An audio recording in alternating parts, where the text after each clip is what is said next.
Another new feature available in the SANS analysis package is the ability to plot and fit 2D datasets. To do this, we need to enable 2D functions on the curve-fit setup. Now the buttons are enabled to handle two-dimensional data. In addition, we need to load in a 2D function. In this case, we'll load in an oriented two-dimensional cylinder. There are a small number of two-dimensional functions available right now, but more are planned for the future.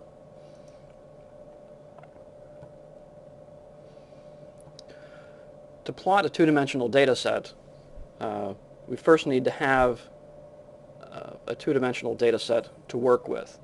If we don't have a two-dimensional data set, we can create a fake data set in the same way that you create a fake data set or a fake Q range for a one-dimensional model. We need to set it up with a minimum and maximum QX, a minimum and maximum QY. These need not be symmetric and can be representative of data taken with a detector offset. You need to choose the number of pixels. For simulation, this is 64 pixels in each direction, or a 64 by 64 detector, and then give it a name. A surface plot will be generated for this fake data with values simply set to 1. If we now choose this fake data, we can choose the two-dimensional cylinder model and plot that function.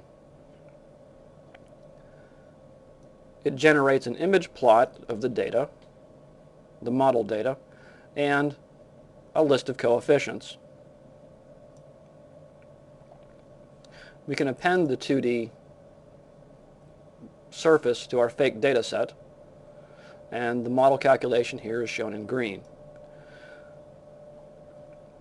We can also convert the scaling of the model from logarithmic to linear. Note that this affects only the surface. It does not affect the scaling of the image. Changing coefficients in here, again, is automatically linked to the model calculation. We change the radius, change the length, we see dramatic changes in the scattering pattern. There are additional parameters here, including the orientation of the cylinder relative to the beam and relative to the detector. The two angles needed to define the cylinder orientation are theta, which is the angle of the cylinder axis relative to the incoming neutron beam, and the phi angle, which is the angle, again, relative to the cylinder axis and the x-axis on the detector, the positive QX axis. To see what these actually mean, we can show the cylinder orientation in a three-dimensional representation. In this case, the beam is moving actually in the negative z direction. It's moving away from you towards the shaded gray plane, which is the detector plane. The x and y represent the QX and QY axes on the detector. We can set the angle of both theta and phi. If we say 45 degrees for theta and say 20 degrees for phi, that results in an orientation shown here, where the angle of the cylinder axis relative to the beam is 45 degrees, and the angle phi of the cylinder relative to the x-axis is 20 degrees. These inputs are in degrees. The model calculation would rather have radians. When you change angle, it spits out the radian values that you would have to enter in the model to generate the same system. Should be about 0.78 for theta and 0.35 for phi. And you can see the effect that this has on the two-dimensional scattering pattern, meaning now that there is preferred orientation of the sample. In this case, looking down the neutron beam, the cylinder is oriented basically left to right, meaning the scattering pattern, since it's a Fourier transform, is elongated in the perpendicular direction and compressed in the direction along the orientation.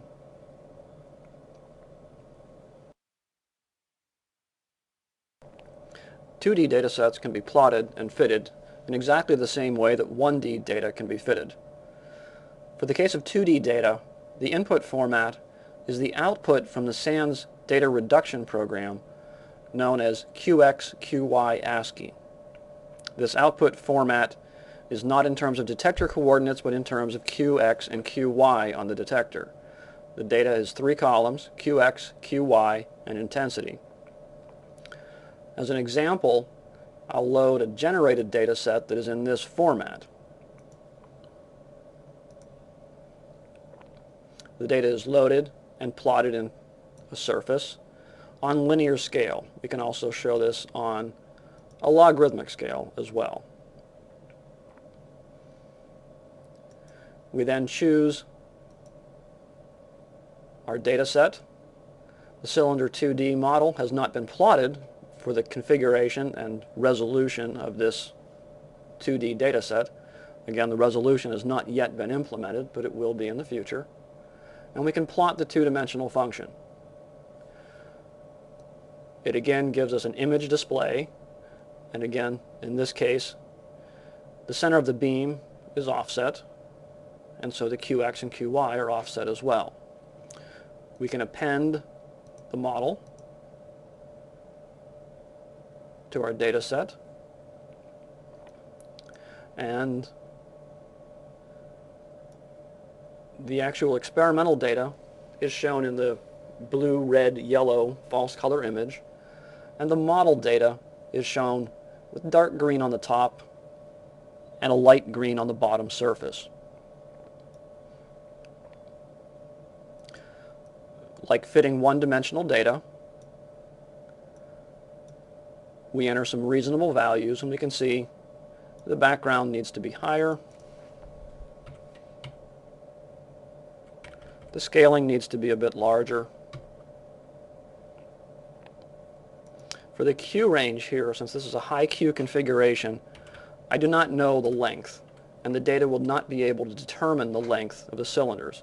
So I'll enter a larger number and hold it fixed. And we can see both from the data and compared to the model in the 3D surface plot and in the image plot that there is very little asymmetry in the data, which would indicate that the axis value of theta should be very small. If this axis value is small, we would also expect phi to be very small as well. And in fact, if theta is 0, phi is undetermined, so that will need to be held. This indicates, again, a little bit more of the complexity that is involved with a two-dimensional function. Again, showing the orientations and convincing yourself what orientation the cylinder is in may tell you a little bit more about what parameters can be free and should be held.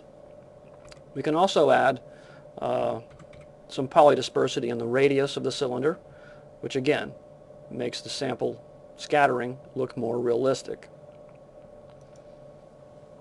For this example, I won't have any polydispersity added in the angles theta or phi.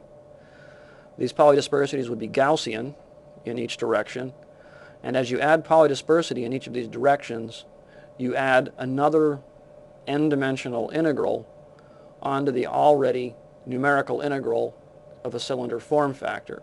So as you add these, the calculation will become progressively slower. So we'll try and hold a few of these parameters fixed and then do the fit just as before. We'll let the angle theta be free to vary. We'll hold phi, hold the polydispersity in both of the angles, and hold the contrast fixed and instead let the scale factor vary. So at this point we can see we have a fairly good initial guess. The shapes match up fairly well as the absolute scales. I'm feeling lucky. Let's not use any constraints, and we'll do the 2D fit and see what happens. This will take a little bit longer for the fit, since instead of having a typical 100 or 200 data points for an intensity versus Q data set, you now have more than 16,000 data points. The program fit is still quite fast, since the calculation has been ported to an external compiled bit of C code and is also multiprocessor aware. The fit report is similar to what is generated from 1D. You see the resulting fit, the values of the fit, the associated errors, chi-squared, and now an image plot of the, a surface plot of the fitted result. The resultant of the fit, in this case, is both good by chi-squared. The reduced chi-squared is approximately 1, and also you can see it in the resulting pattern of the model overlaid on the data. Since there's experimental error in the data and a smooth model function, ideally the resulting surface should have this sort of speckled pattern, both top and bottom, indicating that the model is actually slicing through the experimental data. If, for instance, the scale factor was too high, the model function would completely be on top of the experimental data. There may be other better ways to visualize such a surface, but as you do figure out those better ways, please submit feedback, and your ideas can help improve the two-dimensional fitting, which is an entirely new feature in the reduction program.